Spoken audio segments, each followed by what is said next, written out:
Takže opäť jeden z malých projektov, ktoré ja som tu robil. Tak, vždycky raz, keď sem prídem, tak odlejem si jeden takýto.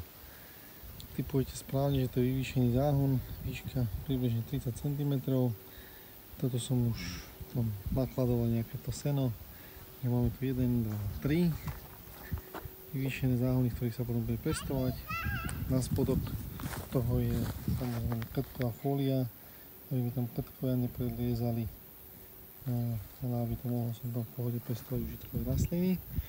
A to isté čaká vlastne nás oproti. Jedna je už zaliatá, to boli staré vyvýšené záhony. Tie neboli zlé, ale trošku mali problém s tou trvanlivosťou. Vidíte, že to tam je všetko rozpadnuté. Takže nás to čaká toto rozobrať a odliať z betónu druhé. Samozrejme potom vám ešte ukážem tie podrobnosti. Sa mi to celkom osvedčilo ako dobrá metóda.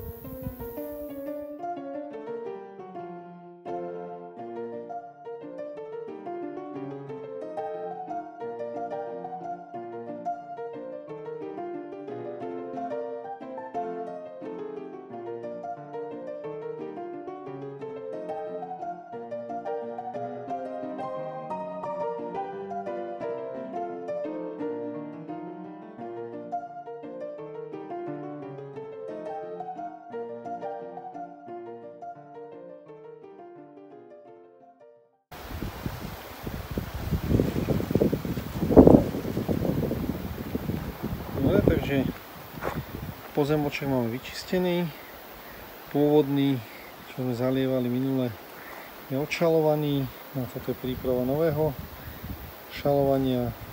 Vidíte, že rám je už zošrobovaný, na spodku je krtková fólia. No a teraz ma ešte čaká vytvoriť teda ten vnútorný rám. Keď bude hotovo, tak to ukážem a potom sa môže zalievať.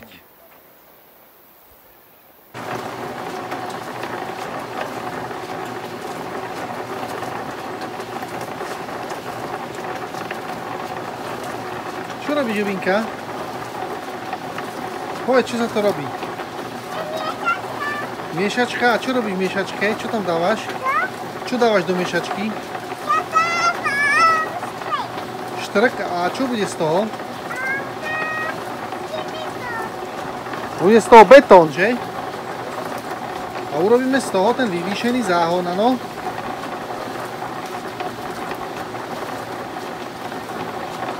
Pozrieme sa, či to je fajne. Dobre to robí.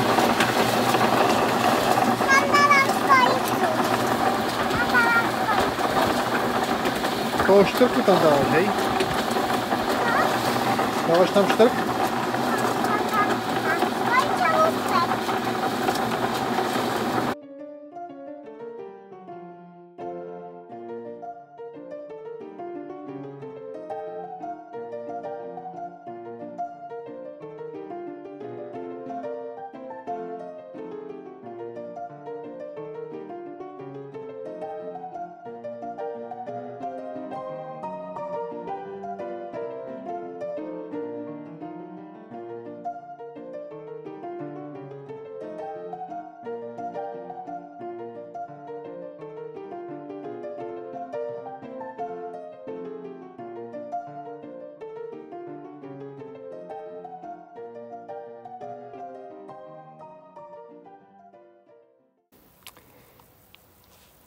Tak, záhonníky pokračujú, takže tam čo vidíte, tak jeden je odliatý, druhý je odliatý.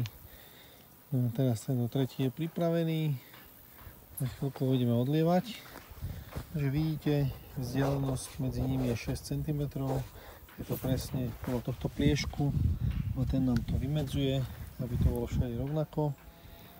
Vidíte, že tam sú hore, to sú tie, čo nám tam držia tých 6 cm tú stenu. No a okrem toho ešte som to zväzovacím drôtom na spodkoch, vidíte 1, 2, tam je tretí, tam je to mašlička 4., 5., 6., 7.